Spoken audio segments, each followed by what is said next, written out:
భారతదేశానికి స్పష్టమైన విముక్తి పంథాను అందించి 50 ఏళ్ళైంది. అందుకని ఒక ఘటన మాత్రమే కాదు, కొనసాగుతున్న చరిత్ర అని చెప్పాము. నక్సల్బరీ భారతదేశానికి, భారత సమాజాన్ని ఎట్లా విశ్లేషించింది, ఏ నేపథ్యం నుండి భారత సమాజాన్ని చూసింది అనంటే, సరిగ్గా 150 సంవత్సరాల క్రితం మార్క్స్ క్యాపిటల్ రాసి కూడా 150 సంవత్సరాలు అయింది. బోల్షెవిక్ విప్లవానికి కూడా 100 ఏళ్ల సందర్భాన్ని మనము గుర్తు చేసుకున్నాము. అట్లాగే సాంస్కృతిక విప్లవానికి కూడా 50 ఏళ్ల సందర్భాన్ని మనం గుర్తు చేసుకున్నాం. ఈ ప్రపంచవ్యాప్త విప్లవోద్యమాల వెల్లువలో ముఖ్యంగా చైనా సాంస్కృతిక విప్లవం దాదాపుగా ప్రపంచవ్యాప్తంగా 80 దేశాల్లో ఎంఎల్ పార్టీలు ఏర్పడడానికి దోహదం చేస్తే, భారతదేశంలో ఒక సైద్ధాంతిక చర్చ జరుగుతూ ఉంది. లెఫ్ట్ పార్టీలు చీలిపోయి ఉన్నాయి. చారు మజుందార్ ఈశాన్య కొసన ఒక ప్రయోగం చేస్తున్నాడు. ఆ జిల్లా కమిటీ రైతులతో ఒక సమావేశం ఏర్పాటు చేసి భూముల ఆక్రమణ కోసం భూ పోరాటానికి పిలుపునిస్తే 1967 మార్చ్ నాటికి ఆ రైతు సంఘటనలో దాదాపుగా 20,000 మంది సంఘటితమయ్యారు. 20,000 మంది రైతులు కేవలం నెల 2 నెలల కల్లా 60 చోట్ల భూస్వాధీనం చేసుకున్నారు. గ్రామాన నక్సల్బరీ అంటుకుంటున్నది. సరిగ్గా ఈరోజు నక్సల్బరీ గ్రామంలో 7 మహిళలు, 2 పిల్లల్ని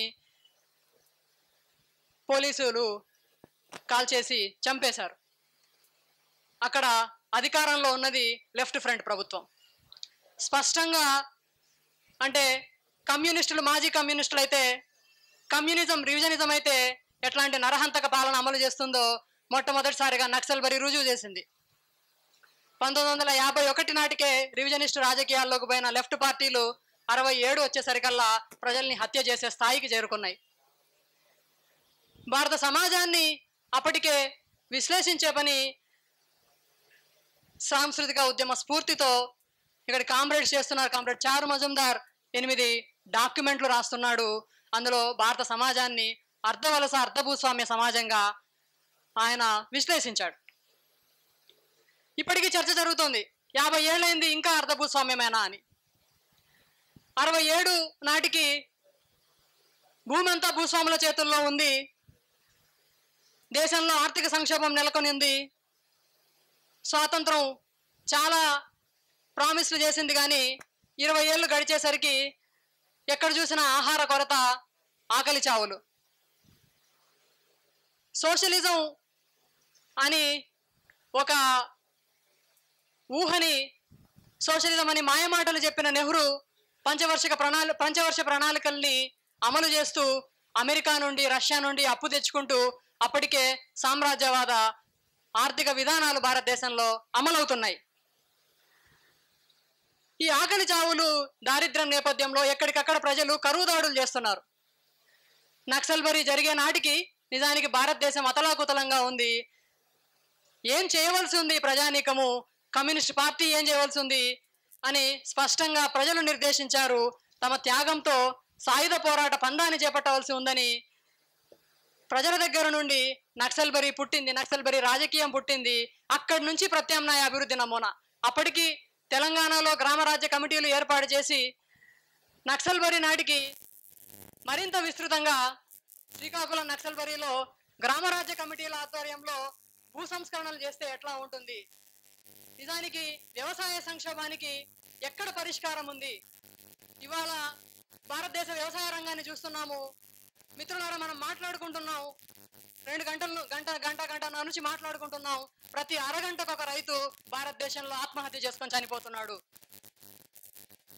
నక్సల్బరీ రాజకీయాలు ఏం చెప్పాయి, నక్సల్బరీ రాజకీయాలు ఏ ప్రత్యామ్నాయం చూపించాయి అని అంటే, నక్సల్బరీ శ్రీకాకుళం దగ్గర నుండి, ఆ తర్వాత ఉత్తర తెలంగాణ మొదలుకొని శ్రీకాకుళం నుండి అనంతపురం దాకా ఏర్పడిన గ్రామరాజ్య కమిటీలు రైతుల చేతుల్లో భూమిపైన అధికారం ఉంటే, నిజంగా భూ సంస్కరణలు అమలు చేస్తే రైతు ఏ పంట వేయాలి, రైతు తన తన తన ఉత్పత్తిని ఏ ధరకు అమ్మాలి అంటే ఉత్పత్తి దగ్గర నుంచి పంపిణీ దాకా గ్రామరాజ్య కమిటీల చేతుల్లో రైతుల స్వయం నిర్ణయాధికారంలో ఈ మొత్తం ఉత్పత్తి అంతా ఉంటే వ్యవసాయం ఎట్లా ఉంటుంది అనే ప్రత్యామ్నాయాన్ని చూపించింది. అందుకని నక్సల్బరీ ఉద్యమం, గ్రామరాజ్య కమిటీలు ఇవాళ దండకారణ్యంలో జనతన సర్కార్ ప్రత్యామ్నాయ రాజకీయాల్ని అమలు చేస్తున్న చోట ఒక్క రైతు కూడా ఆత్మహత్య చేసుకోవడం లేదు. మనము గంటన్నర నుంచి మాట్లాడుకుంటున్నాము. భారతదేశంలో 20 నిమిషాలకు ఒక మహిళ అత్యాచారానికి గురవుతోంది. నక్సల్బరీ రాజకీయాలు ఉన్న చోట మహిళలు అత్యాచారాలకు గురికారు. దండకారణ్యంలో ఇవాళ అత్యాచారాలు లేవు. బయట నుంచి paramilitary forces, border security forces, రక్షణ బలగాలు మహిళల మీద అత్యాచారాలు చేస్తే తప్ప ఇవాళ నక్సల్బరీలో 7 మంది మహిళల త్యాగంతో మొదలైన ఉద్యమము శ్రీకాకుళంలో దాదాపుగా 157 మంది అమరత్వం చెందితే అందులో 17 మంది మహిళలు ఉంటే ఇప్పుడు దండకారణ్యంలో 50% మహిళలు విప్లవోద్యమంలో భాగస్వాములై ఉన్నారు. జనతన సర్కార్లను నడుపుతున్నారు, అధ్యక్షులుగా ఉన్నారు.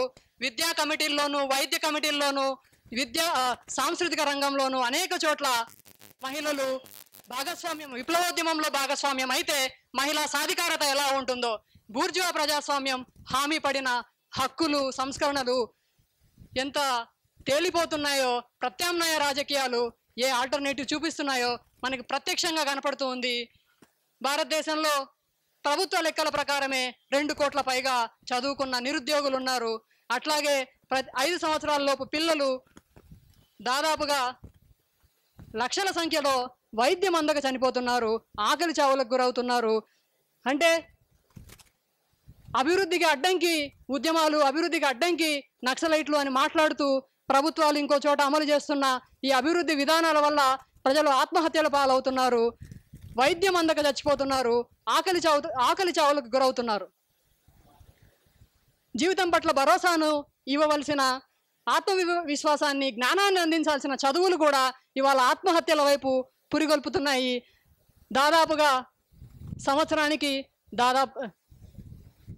2 తెలుగు రాష్ట్రాల్లోనే దాదాపుగా సంవత్సరానికి 300 మంది విద్యార్థులు ఇవాళ ఆత్మహత్యలు చేసుకుంటున్నారు. నక్సల్బరీ రాజకీయాల స్ఫూర్తితో విద్యార్థులు రాజకీయాల్లోకి వస్తే సమాజాన్ని, తమ జీవితాన్నే కాదు సమాజాన్ని తమ చేతుల్లోకి తీసుకొని ఎట్లా రాజకీయాలు నడిపిస్తారో మనం చాలా ఉదాహరణలు చూసాము, తెలంగాణలో కూడా చూసాము. అందువల్ల స్పష్టంగా ఒక ప్రత్యామ్నాయం మన కళ్ళ ముందు కనిపిస్తూ ఉంది. నక్సల్బరీ కాలంలో భూస్వాముల చేతుల్లో ఉన్న భూమి ఇవాళ వనరుల్ని తమ చేతుల్లో, తమ గుప్పట్లో పెట్టుకున్న దళారుల చేతుల్లో, అట్లాగే మార్కెట్ చేతుల్లో చిక్కుకొని ఉంది భూమి. ఆ భూమిని విముక్తం చేయాలి. నక్సల్బరీ రాజకీయాలు స్పష్టంగా భారతదేశంలో భూస్వామ్య భావజాలంగా కుల ఆధారిత భూస్వామ్య వ్యవస్థని స్పష్టంగా నక్సల్బరీ రాజకీయాలు నిర్వచించాయి. అందువల్ల భారతదేశం అర్ధ భూస్వామ్య వ్యవస్థే. భూస్వామ్య బంధనాల నుండి, రైతాంగ పోరాటాల, భూ పోరాటాల ఇరుసులో విప్లవోద్యమాన్ని నడిపి భారతదేశాన్ని భూస్వామ్య బంధనాల నుండి విముక్తం చేయాల్సిన అవసరం ఉంది.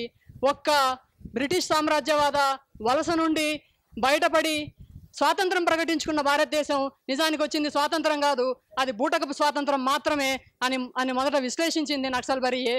అందువల్ల భారతదేశం అర్ధవలస దేశం అని స్పష్టంగా నిర్వచించింది. ఇవాళ కేవలం ఆర్థిక మార్కెట్ మాత్రమే కాదు, ప్రతి నిర్ణయాధికారంలోనూ బహుళజాతి కంపెనీలు ఉన్నాయి. అమెరికా CIA పర్యవేక్షణలో నేరుగా భారతదేశం తమ ప్రజల మీదనే యుద్ధం చేసే పరిస్థితి నెలకొని ఉంది. ఇవాళ మనం మాట్లాడుతున్నది, మనం రోజు టెలిఫోన్లో మాట్లాడుకుంటున్నది, ఇంటర్నెట్లో మనం చేస్తున్న సంభాషణ, ఇదంతా కూడా CIA నిఘాలో నడుస్తూ ఉన్నది.